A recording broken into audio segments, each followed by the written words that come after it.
नमस्कार सर्वांना नमस्कार।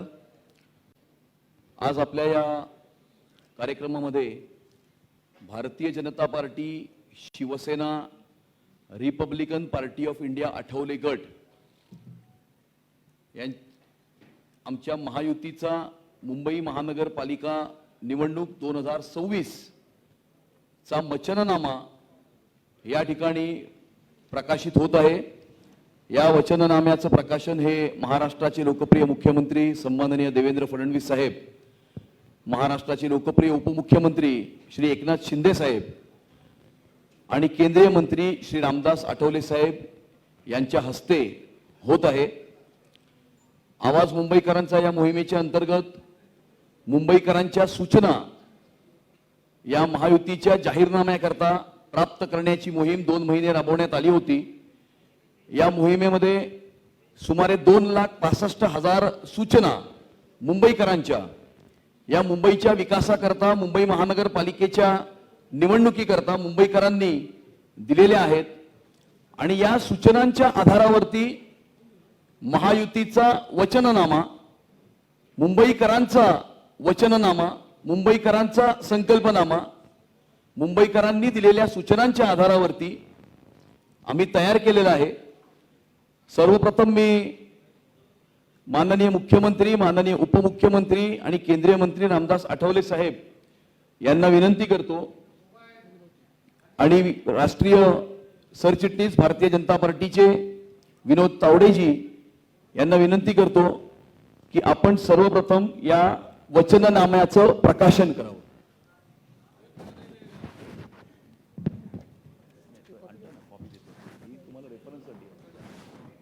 अरे दे ना ते।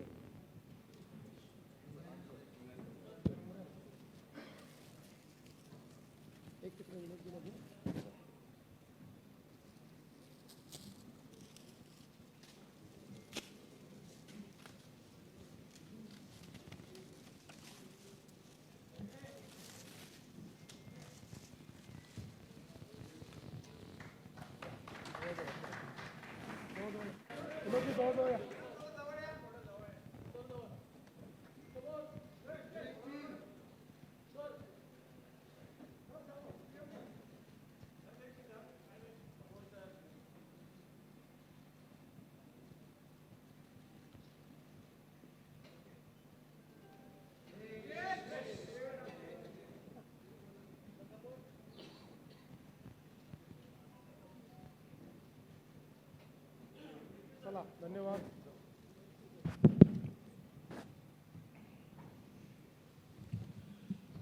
मी महाराष्ट्राचे लोकप्रिय उपमुख्यमंत्री श्री एकनाथ शिंदे साहेब यांना विनंती करतो की आपण या ठिकाणी संबोधित करावे।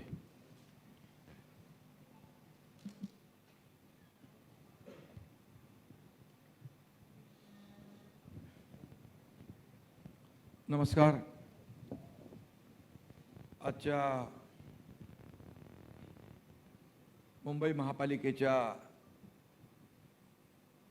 निवडणुकीचा भाजपा, शिवसेना, रिपाई महायुतीचा वचननामा आज मुख्यमंत्री महोदयांच्या अध्यक्षतेखाली आम्ही प्रसिद्ध केलेला आहे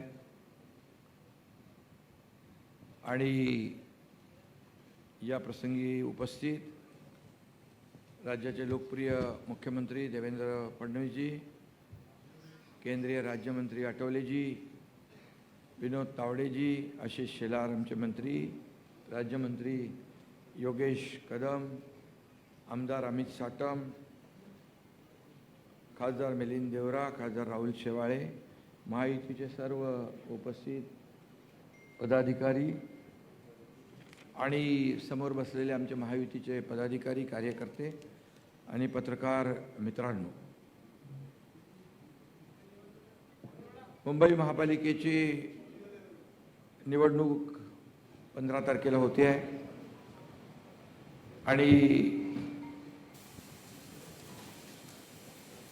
आजचा हा वचननामा मुंबईकरांसाठी त्यांच्या दररोजच्या जीवनामध्ये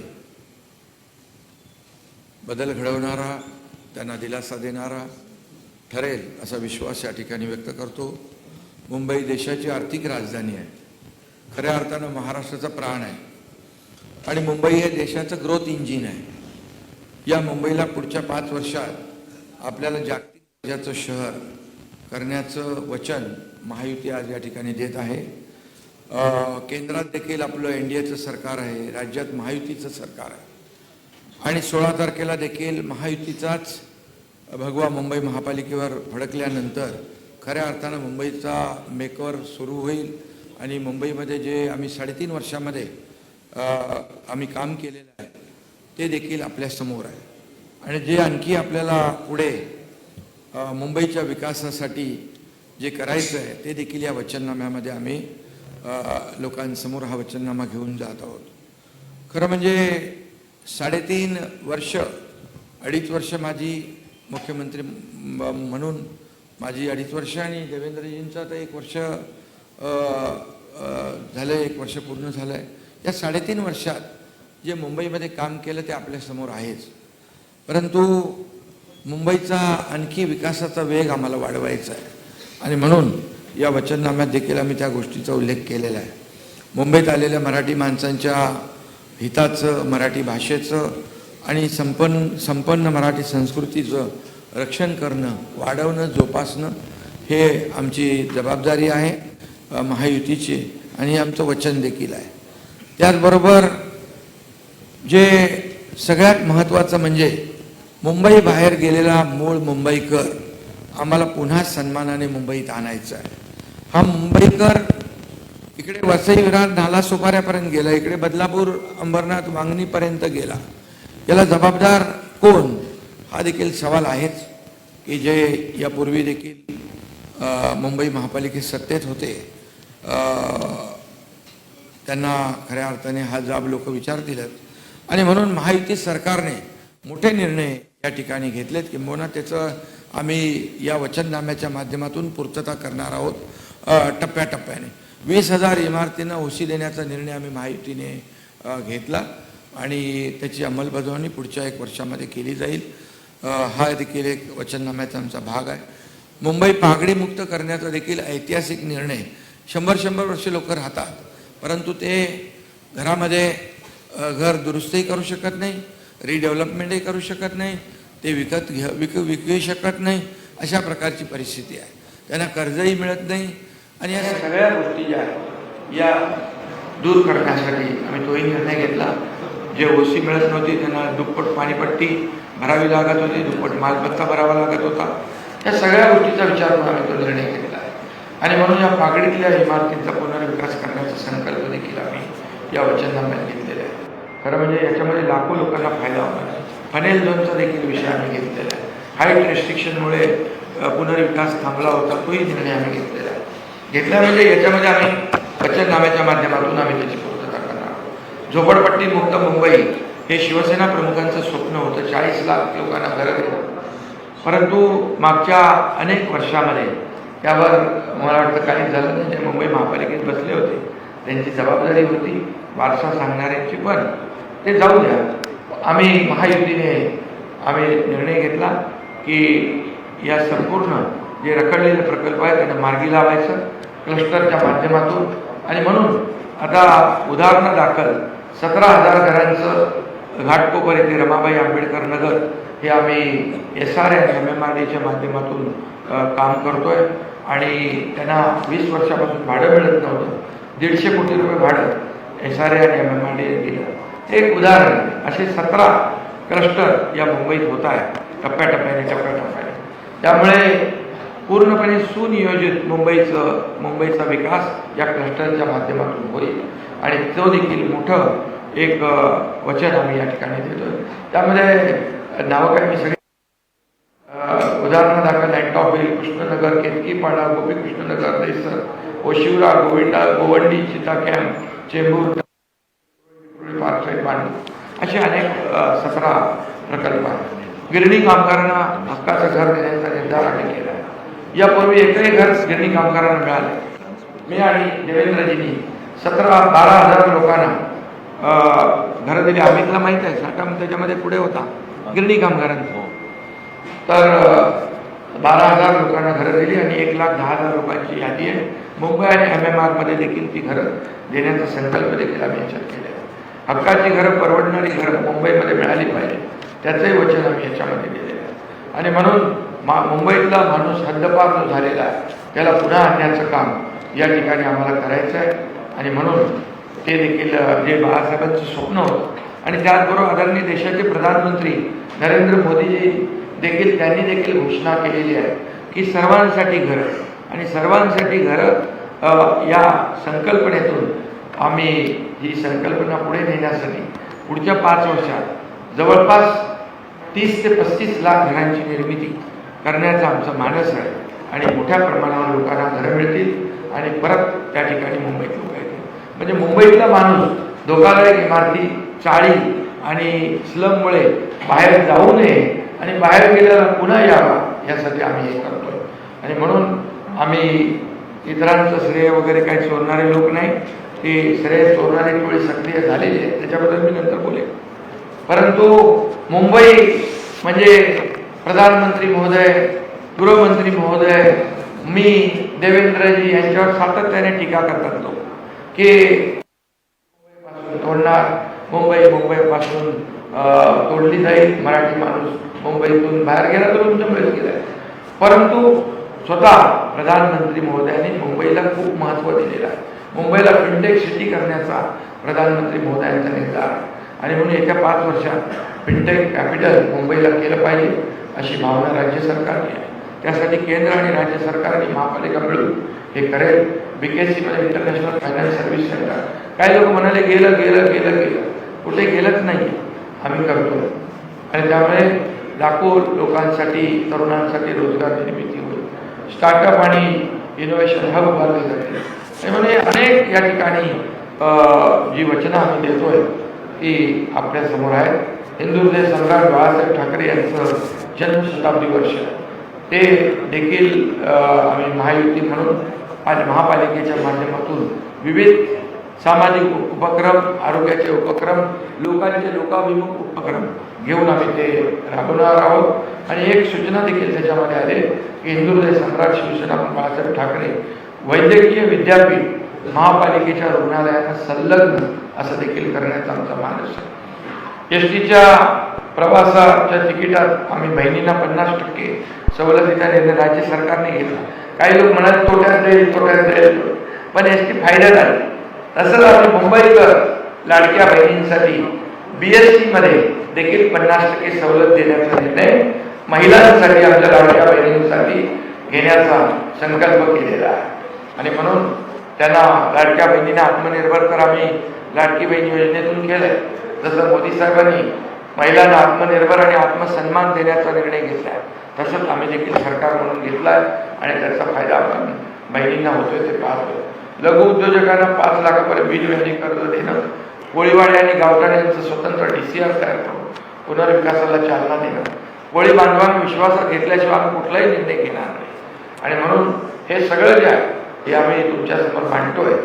पुनर्विकास प्रकल्प राबवताना आता जे अडथळे येत होते हे सगळे अडथळे आम्ही दूर केले. म्हणजे आता कुठलाही अडथळा पुनर्विकासासाठी येणार नाही. मग SRA असेल, म्हाडा असेल आणि इतर ज्या धोकादायक इमारती असतील, या सर्व सेसच्या बिल्डिंग असतील, नॉन सेसच्या बिल्डिंग असतील, BDD चाळीमध्ये तर आम्ही घरं दिलेली आहे. आणि त्यामुळे पुनर्विकास म्हणजे धोकादायक इमारती पडून लोकांचे जीव जात होते ते बिलकुल आमच्या या वचननाम्यामध्ये आहे की हे सर्व पुनर्विकासाचा मार्ग मोकळा करण्यासाठी सरकारने युनिफाईड DCPR मध्ये निर्णय घेतला आहे. आम्ही परवा विधानसभेच्या अधिवेशनामध्ये निर्णय घेतला आहे. अटी शिथिल केल्या, नियम शिथिल केलेले आहेत आणि त्यामुळे त्याचा फायदा होईल.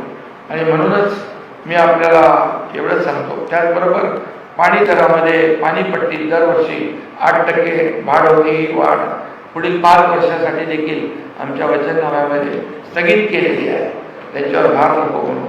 आणि म्हणून मला एवढंच सांगायचं आहे, मुख्यमंत्री महोदयांनी देखील यापूर्वी देखील सांगितलं, ते आम्ही वचननाम्यात घेतलेलं आहे की मुंबईतलं प्रदूषणमुक्त मुंबई करण्यासाठी 17,000 कोटी रुपये खर्च करून पर्यावरण संवर्धन करणं हे देखील आम्ही या ठिकाणी केलं.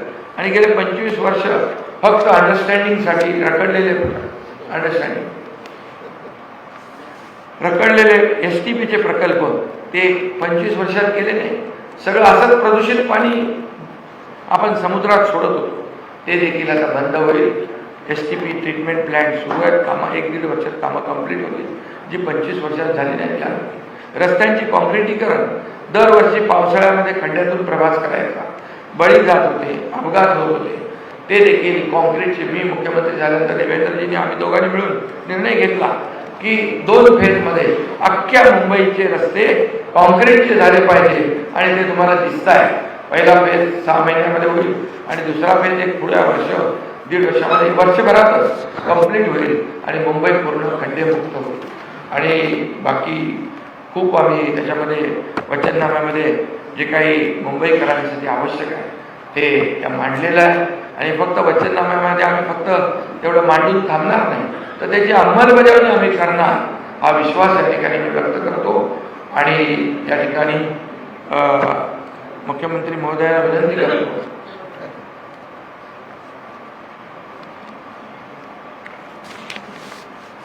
सन्माननीय राज्याचे उपमुख्यमंत्री एकनाथ शिंदेजी, माननीय रामदास आठवलेजी, विनोद तावडेजी, अमित साटमजी, आशिष शेलारजी, मिलिंद देवराजी, या ठिकाणी राहुल शेवाळेजी, त्याचप्रमाणे योगेश कदमजी, अविनाश महातेकरजी, उपस्थित सर्व सन्मान्य आमदार आणि आमच्या तिन्ही पक्षांचे पदाधिकारी, उपस्थित सर्व माध्यमकर्मी, भगिनी आणि बंधूंनो, महायुतीचा वचननामा आज आपल्या समोर आम्ही प्रकाशित करतो. आणि माननीय उपमुख्यमंत्र्यांनी या वचननाम्याचे सर्व हायलाइट्स आपल्यासमोर ठेवले आहेत. गेल्या काही वर्षांमध्ये मुंबईकरांच्या जिव्हाळ्याच्या प्रश्नांना आम्ही केवळ हातच घातलेला नाही, तर त्या जिव्हाळ्याचे प्रश्न सुटू शकतात अशा प्रकारचा एक आत्मविश्वास हा मुंबईकरांमध्ये तयार केलेला आहे. आणि म्हणून इतर कोणीही वचननामा दिला तरी त्यांचा ट्रॅक रेकॉर्ड आणि आमचा ट्रॅक रेकॉर्ड याच्यामध्ये असलेल्या अंतरामुळे आम्ही जो काही जाहीरनामा वचननामा देतो तो पूर्ण करू. आणि एवढंच नाही तर 5 वर्षानंतर ज्यावेळेस जनतेच्या समोर जाऊ त्यावेळी या वचननाम्यावर आधारित ॲक्शन टेकन रिपोर्ट आम्ही फॅक्टशीट म्हणून मांडू की काय आम्ही केलं होतं, काय सांगितलं होतं आणि काय काय आम्ही करू शकलो हे देखील लोकांसमोर आम्ही मांडू. मुंबईकरांचा जो जिव्हाळ्याचा प्रश्न आहे गृहनिर्माणाचा, त्याच्यामध्ये आत्ताच शिंदेसाहेबांनी सांगितलं की वेगवेगळे प्रश्न सोडवण्याचा प्रयत्न आम्ही करतो. त्या ठिकाणी डीम्ड कन्व्हेन्सचे विषय आम्ही सोडवलेले आहेत, जागा फ्री होल्ड करण्याच्या संदर्भातले निर्णय आम्ही घेतले आहेत.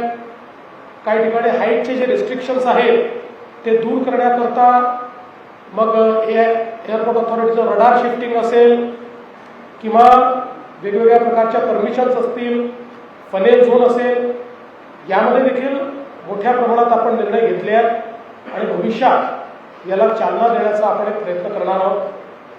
एक संकल्प आज आम्ही घेतलेला आहे, मुंबईत राहणारा जो मराठी माणूस आहे याला काहीही झालं तरी मुंबई सोडून बाहेर जावं लागणार नाही. मुंबईमध्येच त्याला घरं आम्ही देऊ. आणि हे आम्ही BTD साईट करून दाखवलं, हे अभ्युदयनगरमध्ये आम्ही करतोय, हे पत्रा साईट आम्ही करून दाखवलं आहे, विशाल सह्याद्रीमध्ये आम्ही करून दाखवलेलं आहे.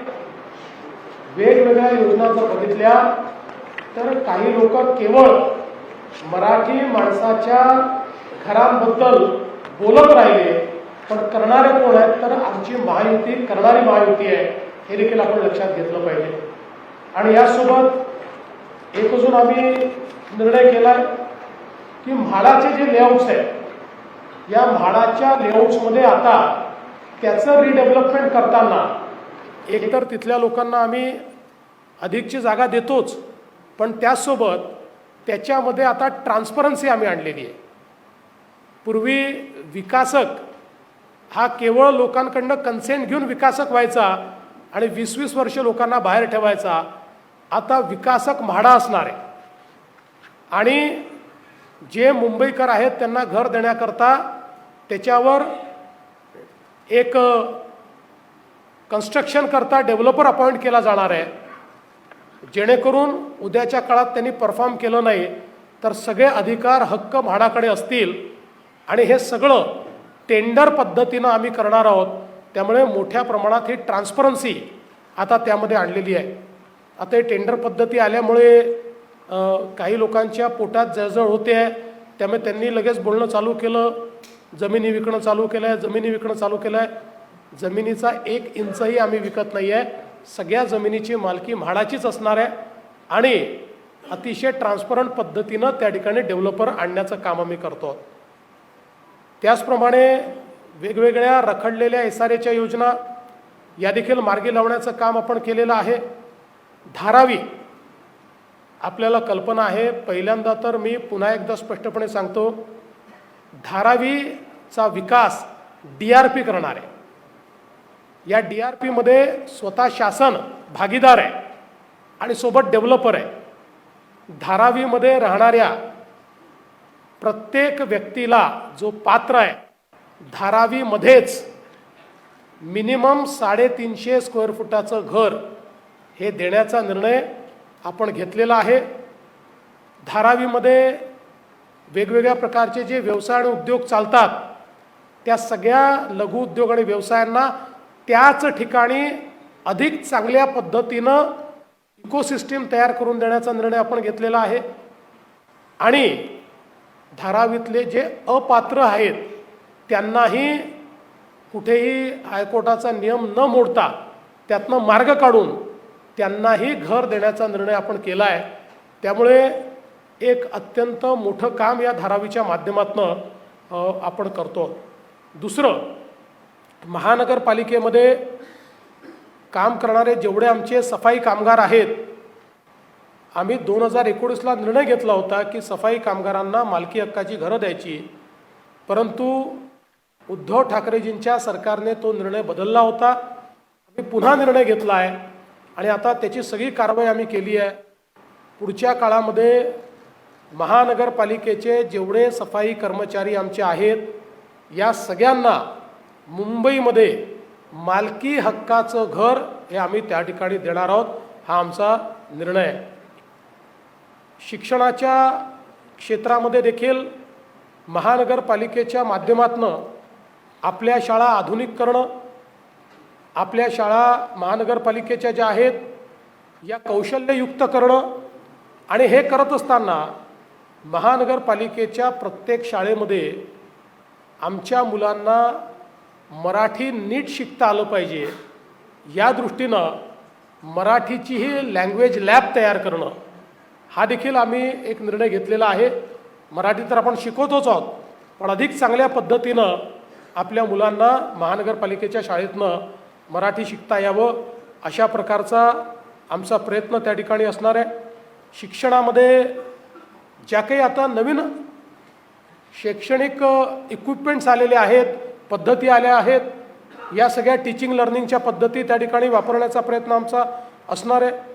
यासोबत आरोग्याच्या क्षेत्रामध्ये महानगरपालिकेने यापूर्वीही चांगलं काम केलेलं आहे किंवा बऱ्याच व्यवस्था उभ्या केल्या आहेत, पण त्या व्यवस्था अधिक चांगल्या करण्याची गरज आहे, त्याच्यामध्ये अधिक सोयी करण्याची गरज आहे. त्या दृष्टीनं एक प्लॅन आपण तयार केला आहे. आणि विशेषतः कोविडच्या काळामध्ये असं लक्षात आलं की मुंबईमध्ये ज्यावेळेस अशा प्रकारची एखादी महामारी येते त्यावेळेस लोकसंख्येच्या हिशोबाने बेड्सची जी संख्या असली पाहिजे ती 2000 कमी आहे. त्यामुळे 2000 नवीन बेड्स हे मुंबईमध्ये म्हणजे जो काही त्याचे नॉर्म्स आहेत त्या नॉर्म्सप्रमाणे सेकंडरी आणि टर्शरी ट्रीटमेंट करता मुंबईच्या लोकसंख्येला अनुरूप अशा प्रकारचे 2000 बेड्स हे तयार करण्याचं काम आपण त्या ठिकाणी करणार आहोत. मुंबईमध्ये एक व्हायब्रंट इकोसिस्टीम आहे आणि या इकोसिस्टीमला अधिक व्हायब्रंट करून आता जी काही GCCचं एक वेव आलेली आहे ती वेव मुंबईत आपल्याला कशी कॅच करता येईल, मुंबई आणि MMRमध्ये त्याचे एक प्लॅनिंग आपण केलेलं आहे आणि त्या प्लॅनिंगच्या माध्यमातून मोठ्या प्रमाणात हाय पेड रोजगार हा मुंबईमध्ये तयार करण्याचा आपला प्रयत्न आहे. विशेषतः जी आपली तरुणाई आहे त्यांच्या हाताला काम मिळालं पाहिजे आणि त्यातनं रोजगारयुक्त अशा प्रकारची मुंबई आपण तयार करणार आहोत. मुंबईकरता भविष्यातल्या पिण्याच्या पाण्याचा प्रश्न हा सोडवण्याच्या दृष्टीनं मला सांगताना आनंद वाटतो की अनेक वर्ष ज्या गारगाई प्रकल्पाच्या संदर्भात बोललं जात होतं पण त्याला 2 वेळा फॉरेस्ट आणि पर्यावरणाने मंजुरी नाकारली होती, त्याच्यामध्ये आपण सगळे नॉर्म्स पूर्ण केले आणि फॉरेस्ट आणि पर्यावरणाची मंजुरी मिळवली आणि आता त्याचं टेंडर देखील काढलं आहे. त्यामुळे हा प्रकल्प असा आहे सगळ्यात कमी खर्चाचा आहे, ग्रेडियंटनी पाणी येणार आहे, सगळ्यात जवळचा प्रकल्प आहे. त्यामुळे जवळपास 500 MLD पाणी हे पहिल्या टप्प्यामध्ये गारगाई प्रकल्पातनं मिळणार आहे आणि त्यासोबत दमणगंगा पिंजाळ असेल किंवा इतर जे प्रकल्प असतील हे सगळ्या प्रकल्पांना आपण चालना दिली आहे. 2060ची मुंबईची जी पॉप्युलेशन असेल, जी लोकसंख्या असेल, या लोकसंख्येला पुरेल इतकं पाणी मुंबईकरता आपण नियोजित केलेलं आहे आणि प्रत्येक घरी मुबलक पाणी हे देण्याचा आपण त्या ठिकाणी प्रयत्न जो आहे तो करतो आहोत. विशेषतः पर्यावरणाच्या संदर्भात मुंबईमध्ये काही महत्त्वाची इनिशिएटिव्ज आपण घेतले आहेत. मगाशी उपमुख्यमंत्री महोदयांनी सांगितलं वर्षानुवर्ष या मुंबईचं सीवेज वॉटर ब्रिटिशकालीन सेटलिंग टँक्समधनं थेट समुद्रात जात होतं. ते समुद्रात गेल्यामुळे आपल्याला कल्पना आहे की आपल्या समुद्राचं पाणी काळं दिसतं, त्यात घाण दिसते. अनेक ठिकाणी चौपाटीवर किंवा वेगवेगळ्या ठिकाणी त्याचा वास आपल्याला सहन करावा लागतो. कारण हे सगळं मुंबईसारख्या ज्याला एशियातली रिचेस्ट महानगरपालिका वगैरे अशा प्रकारचे बिरुद दिली जातात, त्यात सगळं पाणी घाण पाणी हे समुद्रात जात होतं. आता 16,000 कोटी रुपयाच्या वेगवेगळ्या STPचं नेटवर्क आणि यातले काही STP तर असे आहेत की जे कदाचित देशामध्ये एक आयकॉनिक अशा पद्धतीचं इन्फ्रास्ट्रक्चर असणार आहेत. म्हणजे 3 मजली 4 मजली देखील STP कमीत कमी जागेत बसवून आणि आपण त्याचं काम सुरू केलं आहे. या वर्षापासून तर पुढच्या 1.5-2 वर्षामध्ये सगळे STP पूर्ण होतील. त्यामुळे मुंबईच्या समुद्रात घाण पाणी जाणार नाही. मिठी नदी असेल, पोयसर आणि आपली वेगवेगळ्या ज्या आपल्या नद्या आहेत त्या नद्यांना देखील या ठिकाणी त्याचंही शुद्धीकरण करणं याचा एक मोठा प्लॅन आपण तयार केला आहे. मिठीमध्ये काही लोकांनी गाळ खाल्ला असेल पण पुढच्या काळामध्ये गाळ खरोखर काढून आणि निर्मल आणि अविरल अशा प्रकारची मिठी ही आपल्याला कशी करता येईल. अर्थात हे आज आपण सुरू केलं तर त्याला किमान 5 ते 6 वर्ष लागणार आहेत हे देखील या ठिकाणी सांगितलं पाहिजे. पण निश्चित डेफिनेटिव्ह प्लॅन हा त्याचा तयार केला आहे. त्याचे सगळे जे काही आहेत प्रकल्प ते तयार झालेले आहेत आणि त्यातनं आपली नदी जी आहे ती स्वच्छ होणार आहे. यासोबत आपल्याला माहिती आहे की जेवढे मुंबईचे डम्पिंग ग्राउंड्स आहेत या सगळ्या डम्पिंग ग्राउंड्सचं कॅपिंग करणं, त्याचं बायोमॅनिंग करणं, तिथल्या जागा रिक्लेम करणं आणि यापुढे डम्पिंग पूर्णपणे बंद करणं याकडे आता आपण वाटचाल सुरू केली आहे.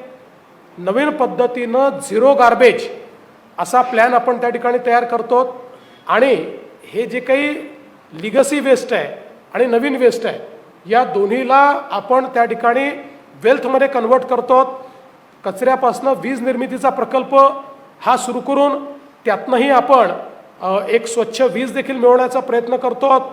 काही गॅस निर्मितीचाही आपल्या समोर एक पर्याय त्या ठिकाणी आहे की ज्यातनं आपल्याला आपले व्हेकल्स देखील चालवता येतील. अशा पद्धतीनं मुंबईमध्ये एक आम्ही 17,000 कोटी रुपयाचा क्लायमेट ॲक्शन प्लॅन हातामध्ये घेतलेला आहे की ज्या क्लायमेट ॲक्शन प्लॅनच्या माध्यमातून एक मुंबईला सर्क्युलर इकॉनॉमी आम्ही तयार करणार आहोत. टाटा सन्सचे जे प्रमुख आहेत एन चंद्रशेखरन यांना मी विनंती केली होती आणि त्यांनी एक मुंबईच्या सर्क्युलर इकॉनॉमीचा काही एक्सपर्ट्सला बसवून प्लॅन तयार करून दिला आहे. आता तो प्लॅन हा महानगरपालिकेचे एक्सपर्ट्स आणि बाकी सगळ्यांना बसून आम्ही तो फॉर्मअप करू आणि सगळ्या क्षेत्रांमध्ये वॉटर क्वालिटी, एअर क्वालिटी असे जेवढे पर्यावरणाचे मानकं आहेत या सगळ्या मानकांना एका ओव्हरआर्चिंग अशा पद्धतीच्या प्लॅनचा भाग करून सगळ्या क्षेत्रांमध्ये सर्क्युलर इकॉनॉमी ही कशी तयार करता येईल हा प्रयत्न आपण त्या माध्यमातून करणार आहोत.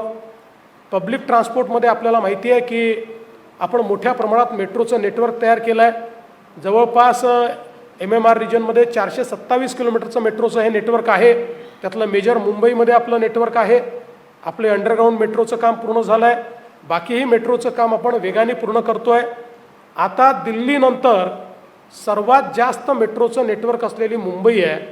दिल्लीला ते करायला 20 वर्ष लागले, आपण 6 वर्षात ते करून दाखवलेलं आहे. आता 2026-27मध्ये जवळपास 50 किलोमीटरचं काम पूर्ण होईल. 27-28मध्ये 80 किलोमीटरचं काम पूर्ण होईल. 29पर्यंत आत्ता हातात घेतलेले सगळे नेटवर्क आम्हाला पूर्ण करायचे आहेत आणि काही नवीन आता अजून आपण विस्तारित नेटवर्क घेतोय त्याला कदाचित त्याच्या पुढचा कालावधी लागेल. आणि हे करत असताना याच्यासोबतच आपल्या बेस्टमध्ये आपल्या बसेस ज्या आहेत या बसेसकरता आज मुंबईच्या लोकसंख्येची तुलना केली तर आपल्याकडे 5000 बसेस आहेत. पण मुंबईकरता, मुंबईसारख्या शहराकरता किमान 10,000 ते 12,000 बसेसची आवश्यकता आहे. आणि म्हणून मोठ्या प्रमाणात EV बसेसचे आपण निर्णय घेतला, त्याचे ऑर्डर्स दिले आहेत आणि पुढच्या काळामध्ये ही फ्लीट मोठी आपण करणार आहोत. आणि ही फ्लीट मोठी करून त्यातनं ज्याला आपण लास्ट माईल कनेक्टिव्हिटी म्हणतो ती लास्ट माईल कनेक्टिव्हिटी ही मुंबईमध्ये तयार करून मुंबईकरांना त्यांचं जीवन सुकर करण्याचा प्रयत्न आहे. सबर्बन रेल्वेच्या संदर्भातही आपल्याला माहिती आहे की मुंबईची जी लाईफलाईन आहे आपली लोकल ट्रेन त्यामध्ये MUTP 2, MUTP 3 याच्या माध्यमातून MUTP 3A याच्या माध्यमातून आपण मोठ्या प्रमाणात राज्य सरकार, केंद्र सरकार मिळून त्या ठिकाणी गुंतवणूक केलेली आहे.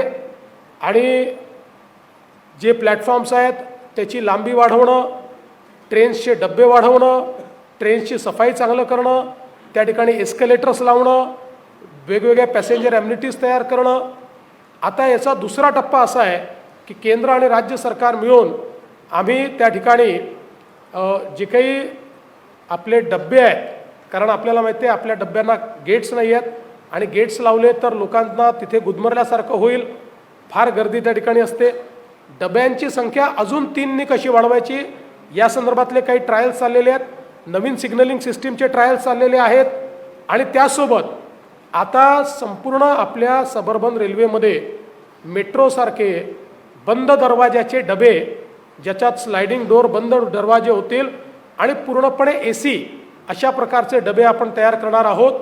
आणि हे करताना केंद्रीय रेल्वे मंत्र्यांना मी विनंती केली होती आणि त्यांनी ती विनंती मान्य केली की सेकंड क्लासच्या तिकिटामध्ये 1 रुपयाचा देखील वाढ न करता आम्ही मुंबईकरांना त्या लोकलमध्ये अतिशय चांगला प्रवास हा पुढच्या काळात देणार आहोत.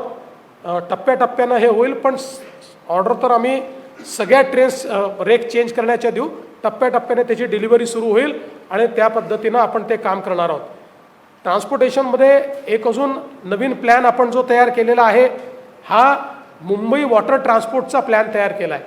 मागच्या काळामध्ये मुंबईमध्ये आपण रोरो सुरू केली, आज ती अतिशय यशस्वी झालेली आहे.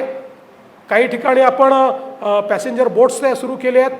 आत्ता एकूण मुंबई आणि MMRचं जे क्षेत्र आहे या MMRच्या क्षेत्रामध्ये जवळपास 85 नॉटिकल माईल इतकी वॉटर ट्रान्सपोर्टची व्यवस्था उभी आहे. आता आपण जो या ठिकाणी प्लॅन केला आहे त्याच्यामध्ये मुंबईसह MMR क्षेत्रामध्ये 200 नॉटिकल माईल एवढं वॉटर ट्रान्सपोर्टचं नेटवर्क आपण उभं करतो. 21 ठिकाणी आपण जेटीज तयार करतो. वॉटर टॅक्सीज आपण त्या ठिकाणी आणतो. या वॉटर टॅक्सीज ज्या आहेत याही सस्टेनेबल असल्या पाहिजेत, त्या अल्टरनेट फ्युएलवर, इलेक्ट्रिक किंवा अल्टरनेट फ्युएलवर असल्या पाहिजेत किंवा मग हायब्रिड असल्या पाहिजेत. या दृष्टीने आपण करार केलेले आहेत. आणि पुढच्या काळामध्ये हे इन्फ्रास्ट्रक्चरचं काम पूर्ण झाल्यानंतर आपण वॉटर टॅक्सी सुरू करू. म्हणजे नवी मुंबईचं एअरपोर्टपासनं तर गेटवे ऑफ इंडियापर्यंत आपल्याला वॉटर टॅक्सीने येता येईल अशा प्रकारचं प्लॅनिंग देखील या ठिकाणी आपण केलेलं आहे. आणि हे सगळं करत असताना मागच्या वेळेस आम्ही सांगितलं होतं की ह्या सगळ्या ट्रान्सपोर्ट सिस्टीमचं आम्ही इंटिग्रेशन करू. तसं आपण आता वन मुंबई ॲप तयार केला आहे. आता एका तिकिटावर आपल्याला मेट्रो, मोनो, सबर्बन रेल्वे, बस याच्यात फिरता येतं. आता हे इंटिग्रेशन पूर्ण MMR रिजनला आपण लागू करणार आहोत. आणि हे जे वॉटर ट्रान्सपोर्ट आहे तेही याचा भाग आहे. त्यामुळे वॉटर टॅक्सीमध्येही त्याच तिकिटावर आपल्याला बसता येईल अशा पद्धतीनं आपण त्याचं प्लॅनिंग केलेलं आहे. आणि म्हणून मुंबईकरांचं जीवन हे ट्रान्सपोर्टेशनशी खूप निगडीत आहे. त्यांचा खूप वेळ हा ट्रान्सपोर्टेशनमध्ये जातो. त्यातनं आपण एक प्रकारे त्यांना मुक्ती देतो. आपल्याला माहिती आहे त्यासोबत रोडचं जे एक्सपान्शन आपण करतो. मागच्या काळामध्ये आपण आता बांद्रा वर्सोव्याचं काम पूर्ण करत आणलं आहे. वर्सोव्यापासनं दहिसर, दहिसरपासनं विरार अशा प्रकारची लिंक आपण करतोय. ठाण्यापासनं बोरिवलीपर्यंत, मुलुंडपासनं गोरेगावपर्यंत बोगद्यांची कामं आपण सुरू केलेली आहेत. आपण या ठिकाणी वेगवेगळ्या प्रकारचे म्हणजे आपण जे ऑरेंज गेट आहे त्या ठिकाणी आपण एक बोगदा करतोय. या बोगद्यामुळे ईस्टर्न फ्रीवेवरनं आपण जेव्हा खाली उतरतो तेव्हा जो ट्रॅफिक आहे त्या ट्रॅफिकमधनं आपल्याला सूट मिळणार आहे. आपला ईस्टर्न फ्रीवे जो छेडानगरला संपलेला आहे तो आता ठाण्यापर्यंत आणि पुढे ठाण्यापासून फाउंटनपर्यंत आपण त्या ठिकाणी नेणार आहोत. ज्यामुळे ईस्टर्न एक्सप्रेसवे हा पूर्णपणे त्या ठिकाणी डिकंजेस्ट होताना आपल्याला दिसणार आहे. यासोबत आपण आता कुर्ल्यापासनं घाटकोपरपर्यंत एक 4.5 किलोमीटरचा ब्रिज करतो आहोत. ज्याच्यामुळे घाटकोपरची कनेक्टिव्हिटी जी आहे ती थेट आपल्या BKC पर्यंत या ठिकाणी येणार आहे. त्यामुळे या सगळ्या ट्रान्सपोर्टेशनचे जे काही वेगवेगळे विषय आपण हातात घेतले आहेत यामुळे western expressway, eastern expressway, east west connectivity हे सगळं डिकंजेस्ट आपण करणार आहोत. आपल्याला माहिती आहे की शिवडी ते वरळी पूल यावर्षीच आपण पूर्ण करणार आहोत. त्यामुळे कुठल्याही भागातल्या व्यक्तीला कुठल्याही भागात जायचं असेल, नवी मुंबई एअरपोर्टला जायचं असेल तरी देखील एक सीमलेस अशा प्रकारची व्यवस्था रस्त्यांच्या माध्यमातून मिळणार आहे. आणि अर्थातच शिंदेसाहेब मुख्यमंत्री असताना जे आम्ही कॉन्क्रीट रोड करण्याचा निर्णय घेतला त्याचा एक टप्पा संपत आला आहे, दुसरा टप्पा चालू आहे. हे रस्ते असे बनत आहेत की हे रस्ते बनल्यानंतर पुढचे 30-40 वर्ष त्या रस्त्यावर कधीच खड्डा पडणार नाही. खड्डेमुक्त मुंबईकडे जाण्याचं काम हे आपण या ठिकाणी सुरू केलेलं आहे.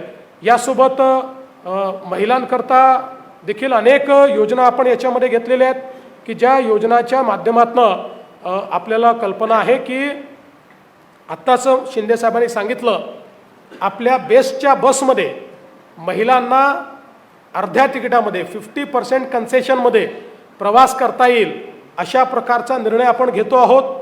आणि त्यासोबत या मुंबईतल्या ज्या आमच्या लाडक्या बहिणी आहेत या लाडक्या बहिणींना महानगरपालिकेच्या माध्यमातून मागच्या काळामध्ये आपण काही प्रशिक्षण दिलं आहे, काही त्यांना घरकामाकरता शिलाई मशीन्स असतील, वेगवेगळ्या इक्विपमेंट दिले आहेत. आता त्याच्या पलीकडे जाऊन आमच्या या ज्या काही लाडक्या बहिणी आहेत मागच्या काळात एक आम्ही प्रयोग करून पाहिला आणि मुंबई बँकेच्या वतीनं आमच्या दरेकरांनी आपल्या या लाडक्या बहिणींना सरकारच्या योजनेतनं 1 लाखापर्यंतचं लोन हे बिनव्याजी दिलं आणि त्यातनं काही महिलांनी चांगले उद्योग सुरू केले. आता आम्ही असं ठरवलेलं आहे की महानगरपालिकेच्या माध्यमातून मुंबईच्या सगळ्या लाडक्या बहिणींना 5 लाखापर्यंत बिनव्याजी कर्ज आम्ही उपलब्ध करून देणार आहोत. त्यामुळे त्यांना आपला रोजगार उभा करता येईल आणि स्वयंरोजगारातून समृद्धीकडे किंवा लाडक्या बहिणीकडनं लखपती दिदीकडे अशा प्रकारचा जो त्यांचा प्रवास आहे तो प्रवास आपण या ठिकाणी करणार आहोत. यासोबत आपल्याला कल्पना आहे की या महानगरपालिकेमध्ये मोठ्या प्रमाणात ट्रान्सपरन्सी आम्हाला आणायची आहे. याच्या कारभारामध्ये ट्रान्सपरन्सी आणायची आहे. आता पुढच्या काळामध्ये बिल्डिंग प्लॅन अप्रुव्हलमध्ये आम्ही आर्टिफिशियल इंटेलिजन्स प्लॅटफॉर्मचा उपयोग करणार आहोत की ज्या प्लॅटफॉर्ममध्ये तुम्हाला 24 तासात कधीही अप्रुव्हल करता जाता येईल आणि DCR आणि DP आणि जिओस्पेशियल डेटा या सगळ्याचा उपयोग करून आर्टिफिशियल इंटेलिजन्सचं मॉडेलच सांगून देईल की याच्यामध्ये काय बरोबर आहे, काय चूक आहे, काय बदल केला पाहिजे. एक प्रकारे ह्युमन इंटरव्हेन्शन आम्ही कमी करतो आहोत आणि मोठ्या प्रमाणात ट्रान्सपरन्सी आणतो आहोत. तसंच प्रोजेक्ट्सच्या कॉन्करंट ऑडिटची एक सिस्टीम आम्ही उभी करणार आहोत, जेणेकरून कॉस्ट ओव्हररन किंवा अनेक वेळा वाढीव कॉस्ट या सगळ्या गोष्टींवर आळा आणण्याचं काम आम्ही करणार आहोत. मोठ्या प्रमाणात मुंबई महानगरपालिकेच्या कारभारामध्ये पारदर्शिता आणण्याकरता एक योजना आम्ही तयार केली आहे आणि त्यातनं हा कारभार देखील आम्ही पारदर्शी त्या ठिकाणी करणार आहोत. सेफ सिटी करण्याच्या दृष्टीनं मागच्या काळामध्ये आपण कमांड अँड कंट्रोल सिस्टीम उभी केली आहे. महापालिकेला पावसाळ्याच्या काळात ही कमांड अँड कंट्रोल सिस्टीम खूप कामी येते. आता त्यातही अधिक कॅमेरे लावून आर्टिफिशियल इंटेलिजन्सचा उपयोग करून प्रेडिक्टिव्ह अशा प्रकारच्या व्यवस्था आम्ही उभ्या करणार आहोत, ज्यातनं पूर नियंत्रणामध्ये देखील आपल्याला मोठ्या प्रमाणात फायदा होईल. आपल्याला कल्पना असेल की हे एक वर्ष असं होतं की खूप मोठ्या प्रमाणात पाऊस पडला तरीही त्या मनाने मुंबई थांबली नाही. पुढच्या काळामध्ये मुंबई थांबणार नाही. पावसाळ्यातही अशा पद्धतीनं आपण ही पूर्ण पूर नियंत्रणाची जी व्यवस्था आहे ही व्यवस्था या ठिकाणी करतो आहोत. आणि यासोबत आपल्याला कल्पना आहे, इंदू मिलला भारतरत्न डॉक्टर बाबासाहेब आंबेडकरांचं स्मारक आता पूर्णत्वाला चाललेलं आहे. रमाबाई आंबेडकर नगरचा पुनर्विकास आपण त्या ठिकाणी आत्ता शिंदे साहेबांनी सांगितलं अतिशय उत्तम प्रकारे केला आहे. आणि विशेषतः लोकशाहीर अण्णाभाऊ साठे हे ज्या ठिकाणी चिरागनगरला राहत होते त्या ठिकाणी त्यांचं स्मारक हे देखील आपण तयार करतो आहोत. त्याचंही काम आपण सुरू केलेलं आहे. त्यामुळे आपली जी मानकं आहेत त्या मानकांचं देखील या ठिकाणी उत्तम संवर्धन केलं पाहिजे अशा प्रकारचा आपला प्रयत्न आहे. या मुंबईमध्ये राहणारा जो आमचा मराठी माणूस आहे, या मुंबईचा जो आम नागरिक आहे, मुंबईतला जो गरीब आहे, मुंबईतला जो झोपडपट्टीवासी आहे, मुंबईमधल्या महिला आहेत, कामकाजी महिला आहेत, या सगळ्यांचा विचार या वचननाम्याच्या माध्यमातून आम्ही केलेला आहे. खूप गोष्टी याच्यामध्ये आहेत, सगळ्या गोष्टी सांगता येणं शक्य नाही आहे. पण मी या निमित्ताने मुंबईच्या जनतेला एकच गोष्ट सांगतो, 25 वर्षाची निष्क्रियता तुम्ही पाहिली आहे. आता या 5 वर्षामध्ये ज्यावेळेस एखादी महानगरपालिका सक्रियतेने काम करते त्यावेळी ती काय परिवर्तन करू शकते हे दाखवण्याचं काम आम्ही करणार आहोत. आणि त्याकरता समस्त मुंबईकरांनी आमच्या महायुतीला या ठिकाणी पूर्ण बहुमताने निवडून द्यावं असं आव्हान मी करतो. धन्यवाद.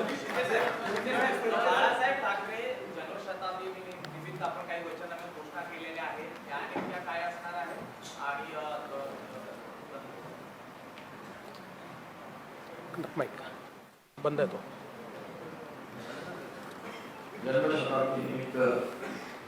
बाळासाहेबांचा 80% समाजकारण 20% राजकारण जे त्यांचा मूलमंत्र होता, त्या माध्यमातून या ठिकाणी आरोग्याचे उपक्रम असतील, शैक्षणिक उपक्रम असतील, त्याचबरोबर जे जे आपल्याला वर्षभर जे उपक्रम राबवायचे ते जन्मशताब्दी वर्षानिमित्त लोकाभिमुख कल्याणकारी योजना त्या राबवल्या जातील. आणि जे बाळासाहेबांना अभिप्रेत होतं ते या संपूर्ण उपक्रमामध्ये असेल. आणि त्याचबरोबर मी एवढंच सांगतो की आता वचननामा आम्ही त्यांचाही पाहिलेला आहे. त्या वचननाम्यामध्ये हा कुठलाही हिंदुहृदय सम्राट बाळासाहेब ठाकरे यांचा उल्लेखही नाही साधा. यामध्ये मराठी तरुणांसाठी शिक्षण, रोजगार, उद्योजक यांच्या धोरण राबवण्यात येईल. त्याचबरोबर महापालिका रुग्णालयाच्या मी मगाशी सांगितलं बाळासाहेब ठाकरे वैद्यकीय विद्यापीठ उभारण्यात येईल. मराठी भाषेला अधिक समृद्ध करण्यासाठी उपाययोजना, ग्रंथालय, सांस्कृतिक केंद्राची संख्या वाढवण्यात येईल. मराठी तरुणांसाठी फेलोशिप सुरू करायची आहे. परवडणाऱ्या घरांचं धोरण मगाशी मी सांगितलं की मुंबईकर मराठीला हद्दपार झाला त्याला पुन्हा आणायचं आहे. पण मला एवढंच सांगायचं आहे की त्यांच्या वचननाम्यामध्ये साधा मराठीचा उल्लेख आम्ही पाहिलेला नाही, हिंदुत्वाचाही उल्लेख नाही आहे का. आणि बाळासाहेब ठाकरे यांचा जन्मशताब्दीचा उल्लेखही नाही. त्यांना विसर पडलेला आहे. त्यामुळे मी सांगेन की आता आमचा वचननामा तर आम्ही सगळ्या कल्याणकारी योजना विकासाचा अजेंडा घेऊन आम्ही पुढे चाललोय. आणि त्यामुळे त्यांचा वचननामा फक्त त्याच्यामध्ये जे दररोज बोलतात टोमणे, तर टोमणे नामा किंवा घोटाळे नामा, टोमणे नामा आणि हलफनामा पाहिजे, टोमणे नामा, हलफनामा, घोटाळे नामा, काय जे काय बोलायचं बघा. पण आमचा विकासनामा आहे, आमचा वचननामा आहे आणि त्यामुळे हा फरक आहे. आम्ही लोकांना दिलेला शब्द पाळणार आहोत. मराठीच्या बाबतीमध्ये ते नेहमी सांगतात, परंतु ते मराठीच्या बाबतीमध्ये एकही काम त्यांनी सांगावं, आम्ही 10 कामं सांगतो. त्यांचे पुतना मावशीचं प्रेम आहे आणि म्हणून फक्त निवडणुकीमध्ये ते उतू येतं. पण आम्ही कायमस्वरूपी मुंबईतल्या मराठी माणसाच्या मागे, मुंबईकरांच्या मागे सरकार उभं राहिलेलं आहे. आता आशिष शेलार यांनी एक सूचना या ठिकाणी केलेली आहे. मराठी सिनेमांना हक्काचं सिनेमागृह, मल्टिप्लेक्स थिएटर महापालिकेच्या माध्यमातून उभारण्याचा निर्णय आम्ही घेऊ. मराठी नाट्य, संगीत, कला, कलांसाठी 3 मराठीसाठी नाट्यगृह उभारण्याचा संकल्प आम्ही केला आहे. तंत्रज्ञानाच्या आधारावर AI पोर्टल आणि अल्गोरिदम ऑडिटवर भ्रष्टाचार विरहित मुंबई महापालिका देखील करण्याचा संकल्प या ठिकाणी केलेला आहे. ठेवीचं मी आपल्याला सांगतो, मी कालच बोललो त्याच्याबद्दल. ठेवीमध्ये माझ्याकडे चार्ट आहे आणि याप्रमाणे 2019ला 76,579 कोटी होते आणि कॅपिटल एक्सपेंडिचर 5,432 होता 2019ला. 2020ला 7,900 होते आणि खर्च होता 9,695 वर्षाला. 2021 78,745 आणि खर्च 9,341. आता बघा 31/3/2022 सरळ 91,690 कोटी झाले. का? त्यावेळेस आम्ही निर्णय घेतला होता की जो प्रीमियम कोविड काळ होता, प्रीमियम 50% सवलत, स्टॅम्प ड्युटीमध्ये 50% सवलत, त्यामुळे 91,000 वाढले आणि त्यानंतर मग बघा 86,000 82,000 मग माझ्या काळात, देवेंद्रजींच्या काळात. पण इकडे 5,432 2019ला होता वर्षाचा खर्च. आता 20,166 कोटी आहे. एवढा खर्च करून पण आजच्या ठेवी किती आहेत माहिती आहे? 20,166 कोटी 5,432 च्या ऐवजी वर्षाला खर्च करून 80,415 कोटी रुपयांच्या ठेवी आहे. म्हणजे चोराच्या उलट्या बोंबा आहेत ना. खोटं बोला पण रेटून बोला. अरे पैसे ठेवी, तुम्ही म्हणालात नाही ठेवी काय चाटायचे असतात का? परंतु एवढा पैसे लोकांसाठी खर्च करायचा असतात. पण एवढा खर्च करून 80,000 कोटी आहे. त्यामुळे मग अगोदरचे पैसे कुठे जात होते? त्याचा देखील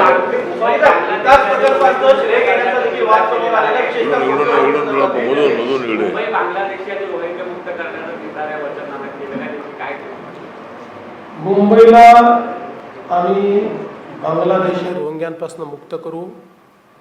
मी तुम्हाला सांगतो, गेल्या 1 वर्षामध्ये हायेस्ट नंबर बांगलादेशी या मुंबईत शोधून काढले आहेत, ते डिपोर्ट केलेले आहेत आणि आता हे सुरूच राहणार आहे.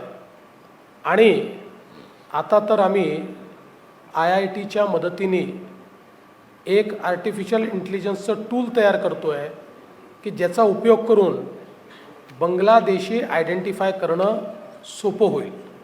कारण आपल्याला माहिती आहे की हे बांगलादेशमधनं पश्चिम बंगालमध्ये येतात, त्या ठिकाणी वेगवेगळ्या प्रकारे कागदपत्र तयार करतात आणि येऊन आपल्याकडे राहतात.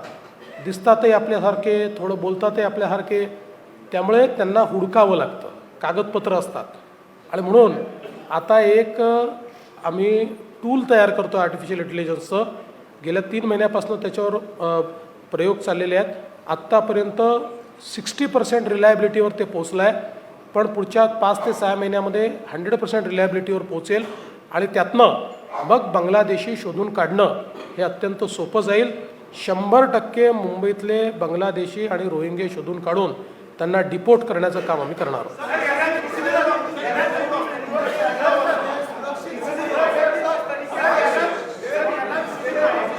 अरे एक चला. ठीक है चलो.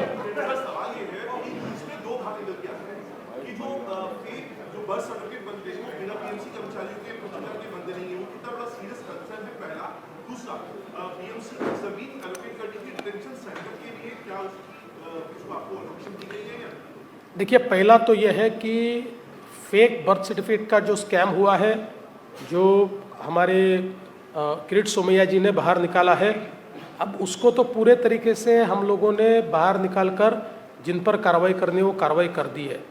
जहाँ तक डिटेंशन सेंटर का सवाल है, उसकी ज़मीन हमको मिल गई है, उस पर कार्रवाई हम कर रहे हैं। हाँ, देवेंद्र जी, जिस तरीके से आपने इस पूरे वचननामा में इंफ्रास्ट्रक्चर और उसके साथ साथ ट्रांसपोर्टेशन पर ज़्यादा जोर दिया है, इतनी बड़ी समस्या ट्रैफिक है और ट्रैफिक को खत्म करने के लिए किस तरीके से देखिए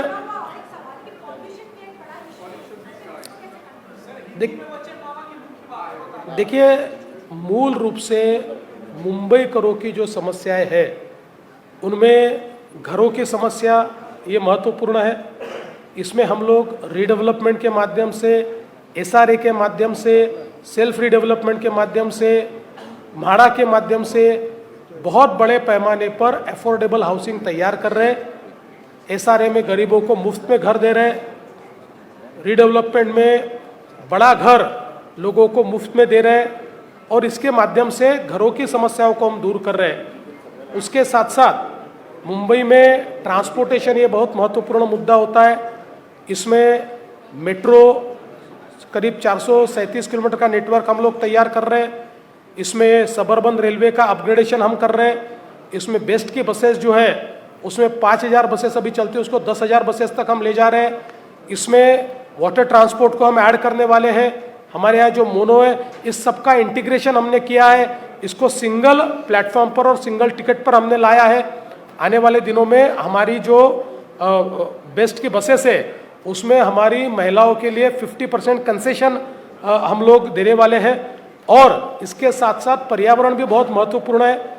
मुंबई में 100% जो लिक्विड वेस्ट है, उसको ट्रीट करके ही, साफ करके ही पानी समुद्र में जाए, इसकी व्यवस्था हमने की है।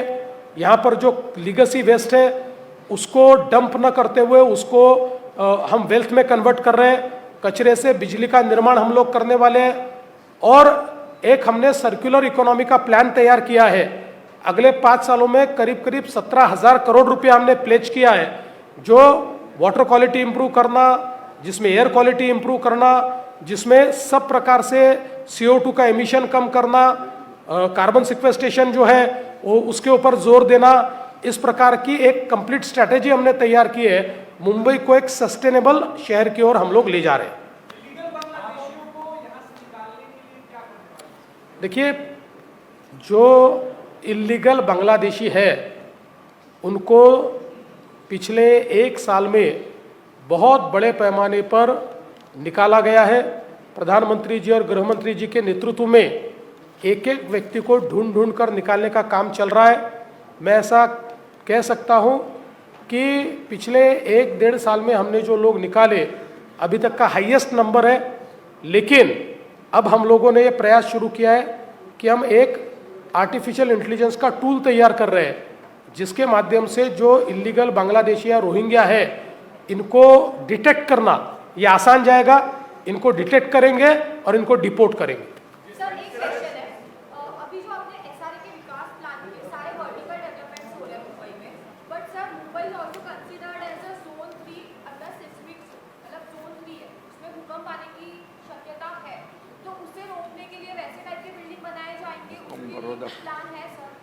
देखिए, अब हमारा जो DCPR जो है मुंबई का, उस DCPR ने ही इस बात की चिंता की है कि किस प्रकार की बिल्डिंग्स हमारे यहाँ रहनी चाहिए। DCPR का जो मूल होता है, वो वहाँ का स्ट्रेटा कैसा है, वहाँ की जियोलॉजी कैसी है, वहाँ की ज्योग्राफी कैसी है, इसको ध्यान में रखते हुए ही DCPR हमने तैयार किया है।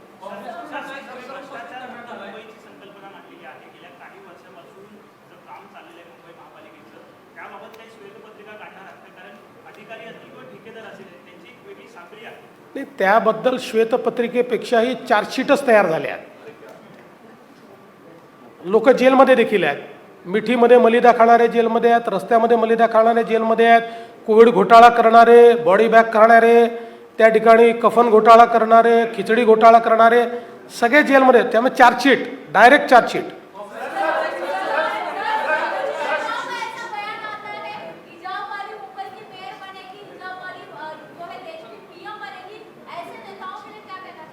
देखिए तवज्जो देने लायक नेता नहीं है, छोड़ दीजिए.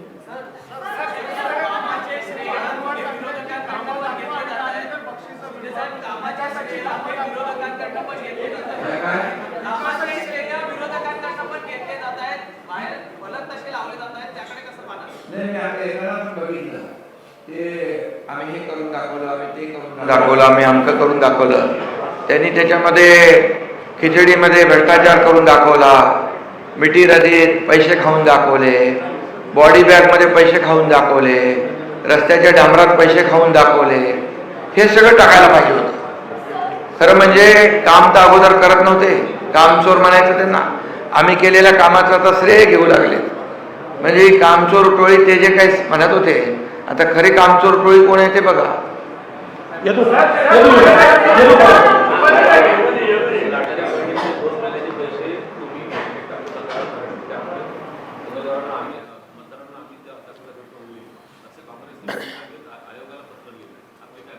काँग्रेस आणि आमचे विरोधक पहिल्या दिवशीपासनं आमच्या लाडक्या बहिणीचा विरोध करतायत. मागच्या काळात जेव्हा योजना आम्ही सुरू केली त्यावेळेस हायकोर्टात गेले, ही योजना बंद करा म्हणून. हायकोर्टात त्यांना दाद मिळाली नाही.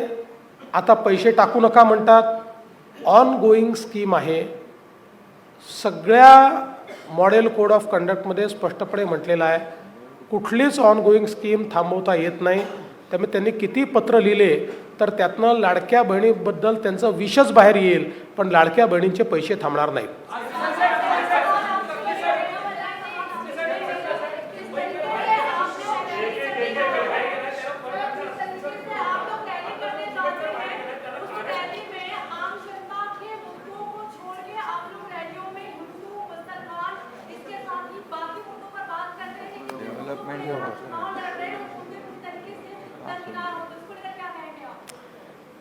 आपने गलत जगह क्वेश्चन किया है, गलत आदमी को क्वेश्चन किया है.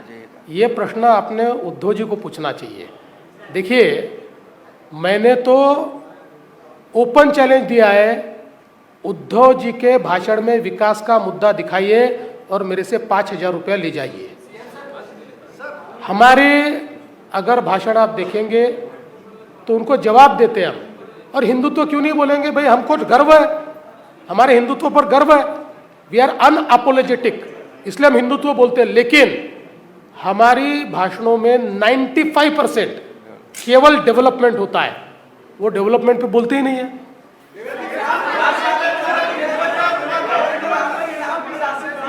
काय म्हणतो?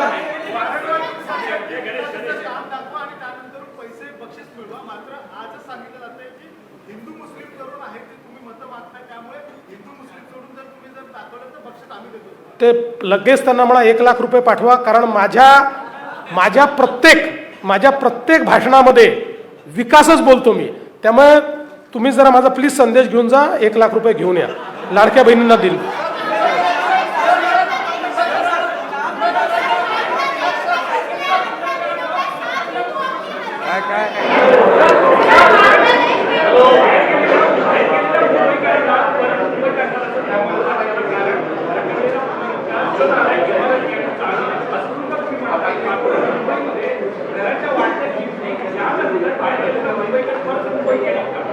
अरे बाबा, त्यासाठी एक मिनिट, त्यासाठी आम्ही महायुती सरकारने निर्णय काय घेतला, जेवढे रखडलेले प्रकल्प आहे डेव्हलपरने घेतले आणि 20-20 वर्ष रखडवून ठेवले.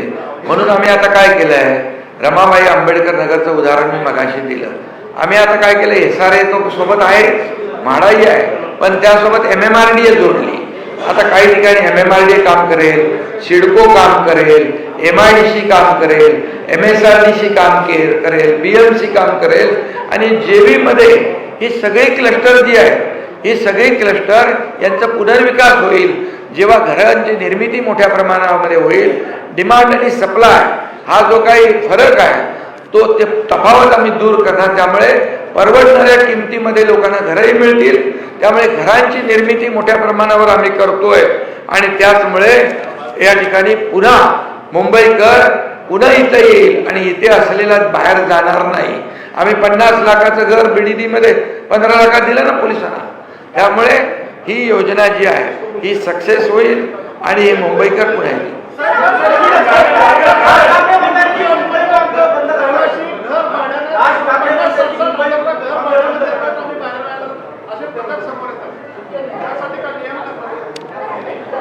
काय काय नाही, यामध्ये असे काही प्रकार असतील तर ते आम्ही तपासून घेऊ. शेवटी ज्याच्या नावावर घर आहे, ज्याला घर अलॉट केलंय त्यांनी राहिलं पाहिजे, आणि जो काही नियम आहे त्या नियमाच्या बाहेर गेला असेल तर कारवाई करू.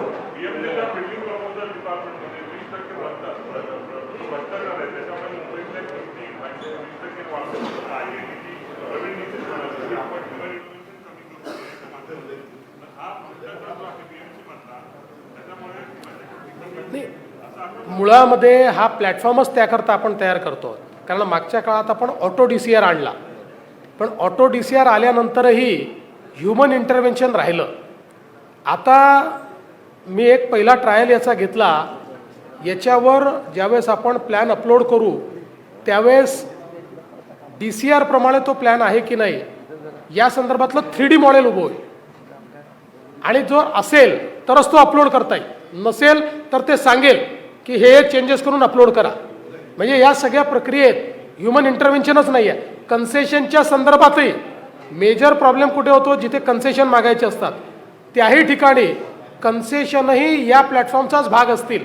त्यामुळे डिफाईन्ड कन्सेशन्स जे आहेत ते सगळे या प्लॅटफॉर्मवर ह्युमन इंटरव्हेन्शन शिवाय मिळते.